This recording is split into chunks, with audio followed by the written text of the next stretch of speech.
Microsoft has officially confirmed that it is ending support for Windows 11 SE in October 2026, and this decision marks the end of Microsoft's short-lived attempt to compete directly with Chrome OS in the education market, because not only will Windows 11 SE stop receiving security updates, technical assistance, and software patches after that date, but it also won't begin the upcoming 25H2 update later this year, making version 24H2 the last major feature release for this education-focused operating system.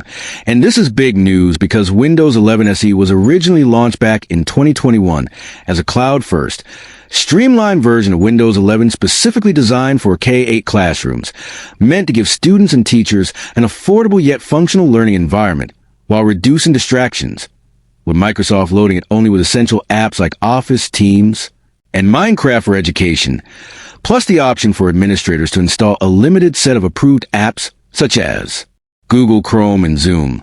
But unlike standard Windows editions, Windows 11 SE was locked down and only available pre-installed on budget-friendly education laptops like the Surface Laptop SE or OEM devices sold directly to schools, meaning regular home users never had access to it. Yet despite this focused approach, Windows 11 SE faced uphill challenges because it was based on the full Windows 11 framework, which made it too heavy for low-cost devices, while Chrome OS, its direct competitor, was designed from the ground up to be lightweight and cloud-native, thriving in exactly the type of low-budget educational environments where Microsoft hoped to succeed.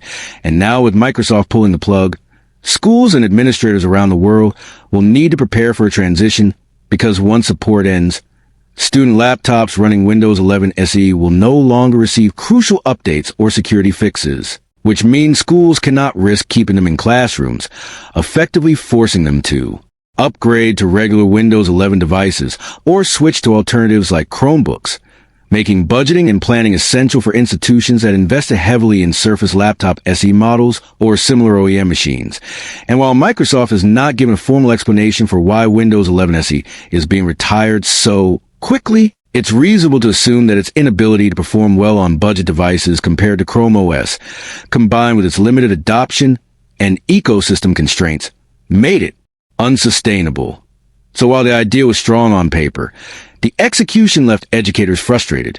And in the end, Microsoft may have realized that focusing resources on making regular Windows 11 more adaptable to educational needs will be a better long-term strategy, especially with new AI-powered updates coming to Windows in the next few years. And this retirement also highlights the dominance of Google's Chrome OS in the K-8 education space, proving how much harder it is for Microsoft to challenge a system purpose-built for cloud-based classrooms, while Windows 11 SE was more of a scaled-down version of a desktop OS that never fully embraced the lightweight efficiency required.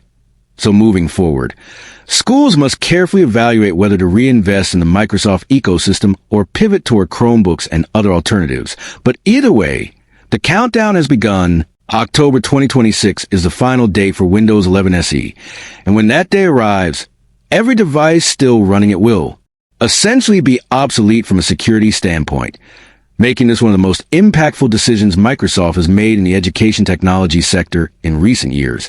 And as always, we will continue to follow how Microsoft plans to support schools during this transition, whether they introduce trade-in programs, discounts, or new education-focused devices to fill the gap left behind. So let us know what you think. Was Windows 11 SE a failed experiment or a necessary stepping stone? And should Microsoft try again to compete with Chrome OS in the future, or just focus on making regular Windows better for classrooms? Because this story isn't just about one operating system. It's about the bigger battle for the future of education technology. And with that, thanks for watching. This is TechVerse.